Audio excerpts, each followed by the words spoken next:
अस्सलाम वालेकुम नाज़रीन किराम, सलामी टीवी इंडिया की अहम खबरों में आप सभी का इस्तकबाल है।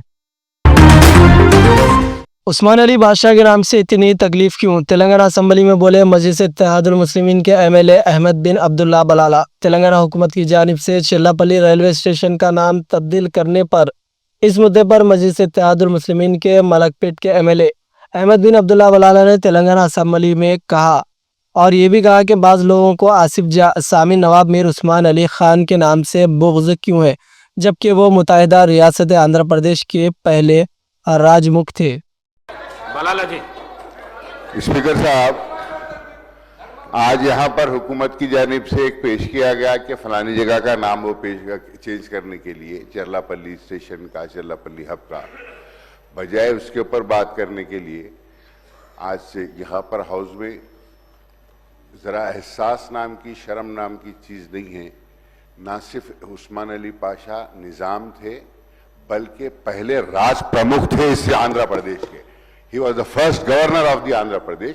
उसके बावजूद भी first governor of independent India, Indian state Andhra Pradesh के होने के बावजूद भी उनका नाम से इतनी तकलीफ है, तो ये लोग हिंदुस्तान के बारे में इनका ताल्लुक क्या है, क्या सोच सकते हैं, वो आपके सामने है। मैं आपसे गुजारिश कर रहा हूं कि हुकूमत ने जो पेशकश की है हम उसका सपोर्ट कर दें। आज तेलंगाना असम्बली इजलास के दौरान ओवरसीज स्कॉलरशिप का मसला उठाया गया। मजलिस इत्तेहादुल मुस्लिमीन के याकूतपुरा एमएलए जनाब जाफर हुसैन मेराज ने तमाम तर ओवरसीज स्कॉलरशिप के तफसीलात का मुकम्मल फराहम करने का मुतालबा किया। सीधे डायरेक्ट ये है कि जब से ये स्कॉलरशिप स्कीम आई है, total how many students are applied for the overseas scholarship are from minority, BC, SC, ST categories.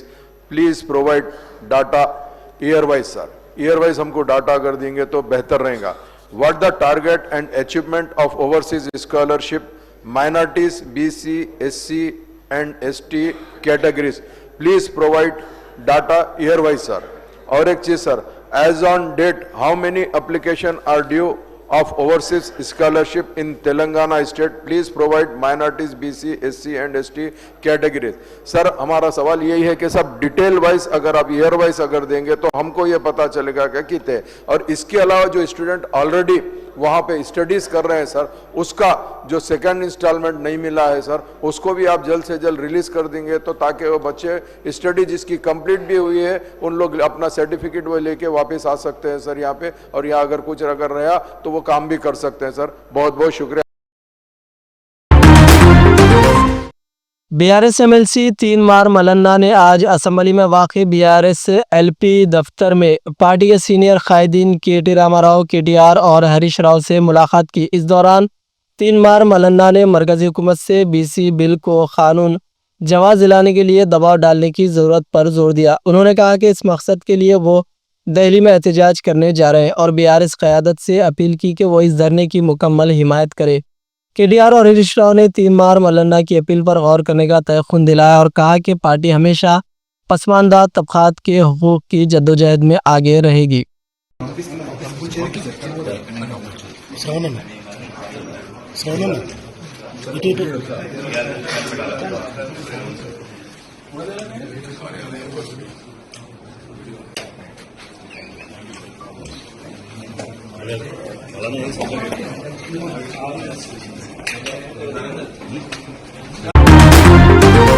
DRS के कारगुजार सदर केटीआर और दीगर लीडरान ने मुलाकात की। चंचलगुड़ा जेल में कैद सहाफ़ियों से मुलाकात करने वालों में साबिक़ा वज़ीर और एमएलए सविता इंदिरा रेड्डी, सुनीता लक्ष्मा रेड्डी और एमएलसी दासू जोशरन भी शामिल थे। इन रहनुमाओं ने रेवती की गिरफ्तारी को गैर मुनसिफाना करार देते हुए हुकूमत पर सख्त तनकीद की। केटीआर ने मीडिया से बात करते हुए कहा कि कांग्रेस हुकूमत प्रेस की आज़ादी को दबाने की कोशिश कर रही है और बीआरएस इसके खिलाफ लड़ाई जारी रखेगी। रेवती की गिरफ्तारी के खिलाफ सहाफ़ती हलकों और अपोजिशन में पहले ही नाराज़गी पाई जा रही है और अब इस मामले पर तेलंगाना में सियासी दर्जा हरारत मज़ीद बढ़ गया है और ये भी इत्तला आ रही है कि रेवती को कोर्ट से बेल भी मिल चुकी है।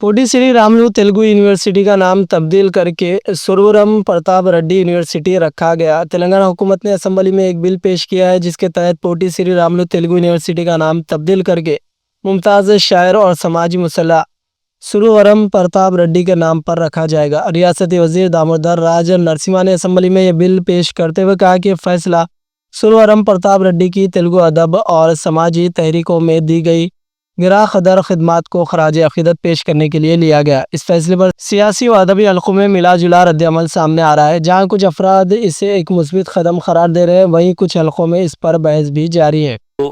And English languages. He had tremendous admiration for Telangana Telugu. He is famous for his research articles, novels, poetry, story writer and literary critic. He is the founder of the Golconda Telugu Patrika with a twin aim to serve Telangana language in Telangana and to serve the upliftment of Telangana people irrespective of their religion and caste in the princely state of Hyderabad. He wrote more than 40 books including Nizam Rashtra Palanamu, Mulekatulu, సంగుద్ధరణ ఉచ్చల విశ్వాదము గ్రంథాలయము ఇందుల పండుగలు హైందవ ధర్మవీరులు యువజన విజ్ఞానము etcetera. Prominent among them being the Andhrula Sangika Charitra, which won him the first ever Kendra Sahitya Academy Award for Telugu in 1955. And the government of Telangana has considered the services of Suravaram Pratap Reddy to the Telugu literature, especially in Telangana, and decided to change the name of Potti Sri Ramulu Telugu University in the state as Suravaram Pratap Reddy Telugu University. This bill seeks to give effect to this abolition, sir. Osmania university का नाम तब्दील करके सुरवरम प्रताप रेड्डी रखे, लेकिन पोटी Shri Ramulu university का नाम तब्दील ना करे।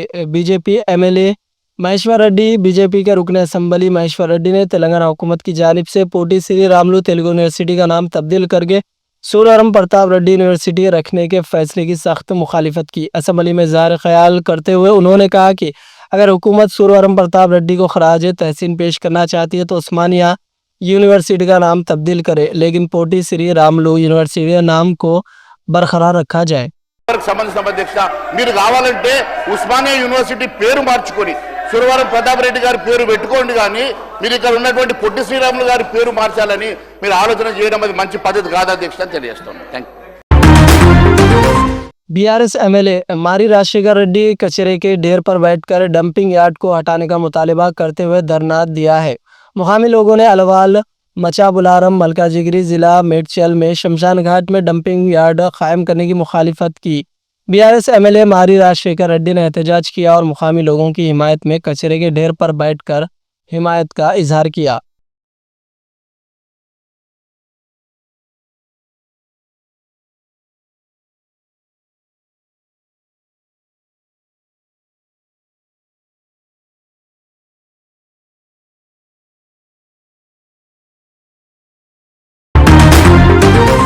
तो नाज़रीन, ये थी सलामी टीवी इंडिया की अहम खबरें। दीजिए आपके दोस्त अजहर खान को इजाज़त। अल्लाह हाफिज़।